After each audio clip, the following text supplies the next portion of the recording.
তো গাইস শিমুরালি খালি করা কমপ্লিট, জাগুলি খালি করা কমপ্লিট। এখন যাচ্ছি রানাঘাটের দিকে, রানাঘাটের ভেতরের রাস্তা দিয়ে যাচ্ছি, ঠিক আছে।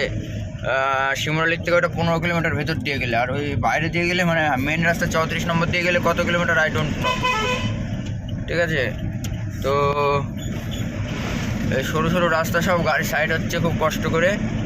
তো চলো যাই, রানাঘাটে গিয়ে ভিডিও করার খেয়াল থাকছে না, কারণ তাড়াহুড়োর সময় তো মানে সব গিয়ে মাছ খালি করে আবার চলে আসতে হচ্ছে।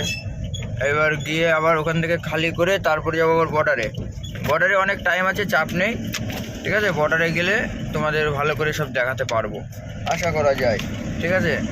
তো চলো, কোনো প্রবলেম নেই। দেখো 4 দাগ তেল ছিল, 2 দাগ হয়ে গিয়েছে এইটুকুনি আসতে গিয়ে, 2 দাগ শেষ। মানে বুঝতে পারছো কীরকম গাড়িটা টানা হয়েছে। আর সামনে লোড পড়েছে তো, গাড়িটা ভাসা করলে মানে সামনের দিকে একটু ওলা ভাব হলে তাহলে তেলটা কম খায়, গাড়িটা টানে ভালো। আর সামনে দাবা হয়ে গেলে গাড়ি টানতে চায় না, তেলটা খেয়ে নেয় বেশি, বুঝলা।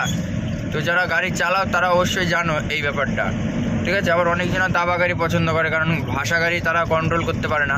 কিন্তু আমার ভাসা গাড়ি ভালো লাগে, কারণ ভাসা গাড়িতে টানটা ভালো হয়, গাড়িটা জোরে যায়, জোরে ছোটে আর কি, তেলটা কম লাগে, ঠিক আছে।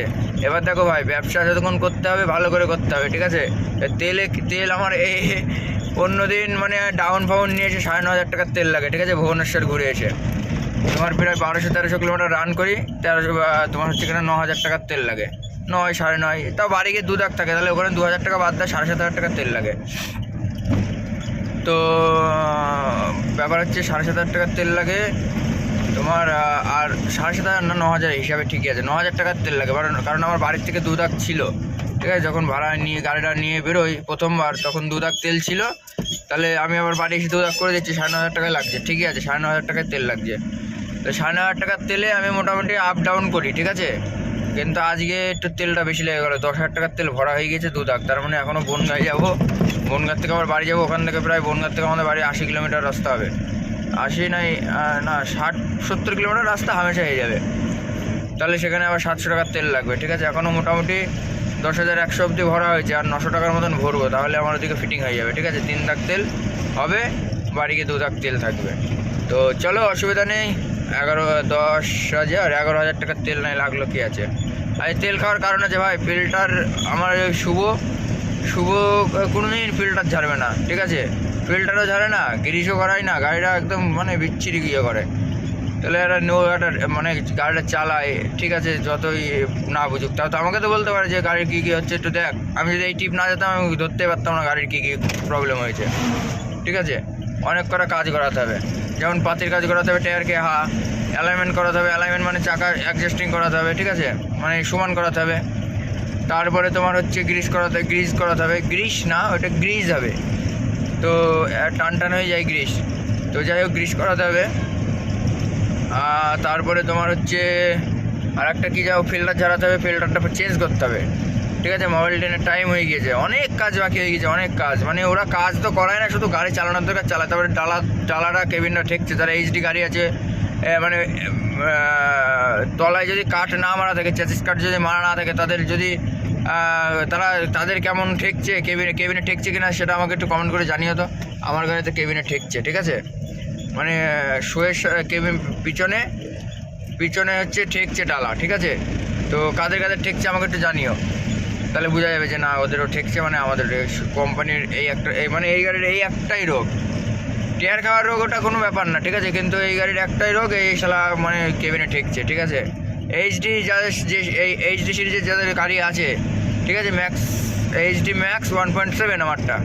তো যাদের আছে তারা একটুখানি কমেন্ট করে বলো তো যে তোমাদের ডালা ঠেকছে নাকি কেবিনের সাথে, দমদম করে আওয়াজ যাচ্ছে, সে বাম্পার পার করলে দমদম করে আওয়াজ যাচ্ছে, ঠিক আছে। তো ওইটা ঠিক করতে হবে, গ্যারেজে নিয়ে গিয়ে তলায় একটা ভালো করে কাটিং মারতে, মানে চটি মারতে হবে, না টায়ার মারতে হবে, মেরে ওটাকে ফিটিং করতে হবে ভালো করে। তো চলো যাই, হাত ব্যথা হয়ে গেলো অনেকক্ষণ, 4 মিনিট ধরে বকেই যাচ্ছি, ঠিক আছে।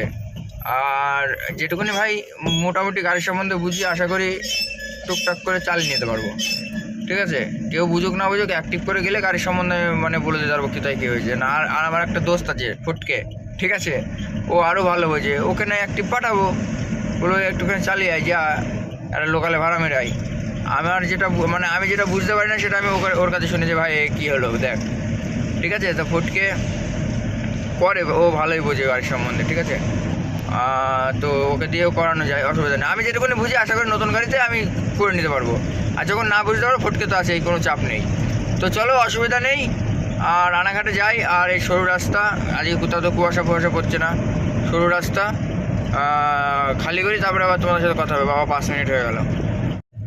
সো ভাই সাহেব দেখো, এটা রানাঘাট রেলগেটের জাম। এটা আর মাত্র 2 থেকে 3 মাসের মধ্যে এই ভোগান্তি হবে না, কারণ ফ্লাইওভার হয়ে যাচ্ছে, ঠিক আছে? রেল ব্রিজের ওপর দিয়ে, রেল লাইনের ওপর দিয়ে ফ্লাইওভার হয়ে যাচ্ছে। তো চলো, এইটুকুনি জানানোর ছিল।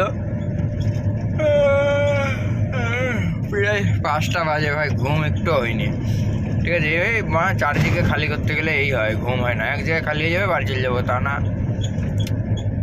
তো চলো, এই টাউন ভাড়াটাও ভালোই হয়েছে, কারণ 2 গাড়ির মাল আমি নিয়ে এসছি একা। বর্ডারের ওই মালটা ভাড়া 9,000 টাকা দেবে, ঠিক আছে? আর তোমার এই শিমুরালি খালি করলাম, হরিণঘাটা খালি করলাম, রানাঘাট খালি করলাম, এটা দেবে 5,000 টাকা। তাহলে 14,000 টাকা। আর ওদিক থেকে ভাড়ায় গিয়েছিলাম হচ্ছে 19,000 টাকা। তাহলে 19, 20, 30, 33,000 টাকার ভাড়া মারলাম, ঠিক আছে? এবার দেখা যাক ক টাকা থাকে, হয়তো খুব জলে 5-6,000 টাকা থাকবে, ঠিক আছে? তো চলো, কোনো ব্যাপার না, দেখি যাই আগে কত কি হয় না হয়, আগে থেকে তো হিসাব লাগানো যায় না। তো তোমরা যদি বলো তাহলে একটা ভিডিও আমি দিতে পারি যে পিক আপ গাড়িতে কত কি থাকে, ঠিক আছে? ন্যায্য একদম, একটাও একল হবে না, না বাড়িয়ে বলবো না কমিয়ে বলবো, যেটা ন্যায্য খরচ হবে সেটাই বলবো, ঠিক আছে? যদি তোমরা কমেন্ট করো, যদি মানে এরকম ভিডিও চাও, তো আমি অবশ্যই তোমাদেরকে দেবো। তো গাইস, এই দেখো, এটা যাচ্ছে টমেটোর গাড়ি, ঠিক আছে? টমেটো নয় আপেল, যাই হোক একটা কিছু হবে, আমার তো মনে হচ্ছে টমেটো, ঠিক আছে? এটা আমাদের বাংলারই গাড়ি। কত, 33 নম্বর, এই মেদিনীপুরের ভিতরে এদিকে হবে মনে হয়। তো যাই হোক, এই গাড়িটা হচ্ছে টমেটো যাচ্ছে, এটা বাংলাদেশ যাবে, ঠিক আছে? তো দেখেছো হাইট কানা, দেখো শুধু ভাই হাইট কানা, ঠিক আছে? এদের 12 ফুট হাইট দেয় মনে হয়, এটা 14 চাকা মনে হচ্ছে।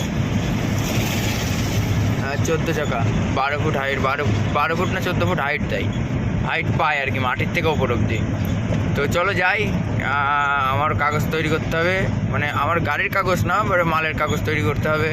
তারপরে হচ্ছে গিয়ে ওখানে একটু যে লোকটা, যে দালালটা ঢোকাবে, মানে মালটা নেবে, সে দালালের সাথে ফোন করে কাগজপত্র তৈরি করে ও মানে রেডি করে রেখে দেবে।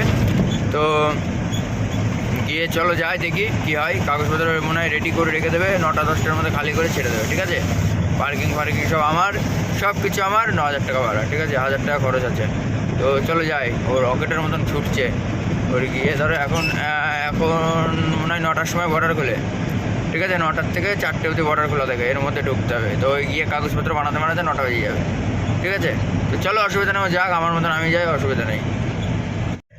তো ভাই সাহেব, এটা হচ্ছে বনগা ব্রিজ, আর ওটা হচ্ছে বনগার ঘড়ি মোড় নাকি যেন বলে, এছাড়াও দেখে বলছি, আমি চিনি না সঠিক মনে।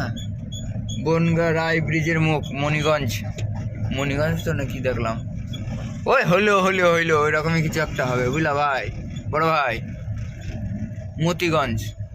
তাহলে এই চক্করটার থেকে আমি ডান দিকে যাবো, বুঝলা তো? তাহলে যেতে হবে আমাকে সোজা, না হ্যাঁ সোজা, ওইখানটা দাঁড়াতে হবে। তো ভাই, এটা হচ্ছে ঘড়ির, চলে এটা চলে, ঠিক আছে? তো যাই হোক, আরে বর্ডার পৌঁছ গয়া বাংলাদেশ রে বাবুয়া। ওই দেখো সেই গাড়িটা, দেখেছো কি হলো এত জোরে এসে? সেই তো আমি ধরে ফেললাম। হ্যাঁ, আরে বড় ভাই,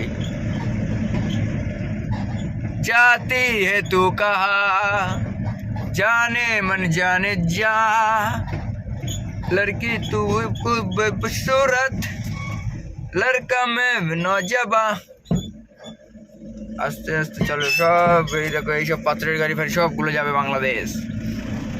ওটা JK মনে হয় নাকি পাঞ্জাব, ওইটার আপেল আছে, এইটাই মনে হয়।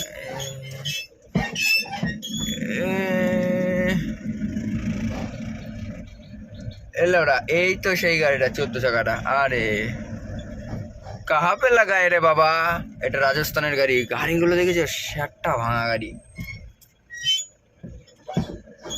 ও তো বাংলাদেশ চলে গেল, তো আমি তাহলে এখানে করে দাঁড়াই সাইড করে, বুঝেছো?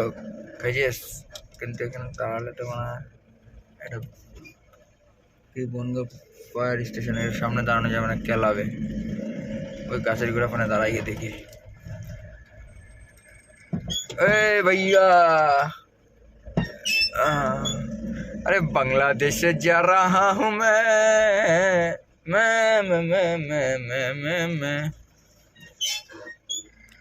ओ भाई साहब लाइट वाइट बंद करी टेकस टेकस एंड टकस टेकस जय भोलानाथ। তো ভাই সব চলে এসছি একদম বর্ডারের কাছে। সো দেখি কখন খালি হয়, আমাকে তো বললো মোটামুটি 9টার মধ্যে খালি হয়ে যাবে, ঠিক আছে। তো এখনও তো কোনো কথাই হচ্ছে না।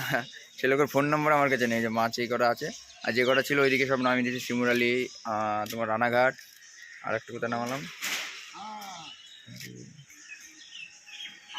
তো সব জায়গায় নামিয়ে দিয়ে আসলাম। আরে গাড়ির অবস্থা তোমাদের দেখাচ্ছি, দাঁড়াও। আর এখন দেখি এখান থেকে কোথায় পাঠাই, এখান থেকে মানে পার্কিংয়ে গিয়ে খালি করে নেবে অন্য গাড়িতে, অন্য গাড়ি মানে ইয়েতে যাবে তোমার বর্ডার পার হয়ে, ঠিক আছে। তো যাই হোক হবে, তো চলো আগে দেখি কী হয়, তারপরে তোমাদেরকে জানাচ্ছি।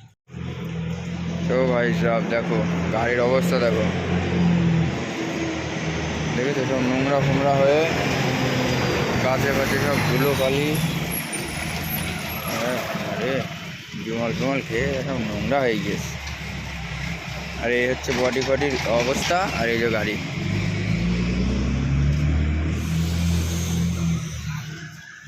ঠিক আছে চলো পরে কথা হচ্ছে।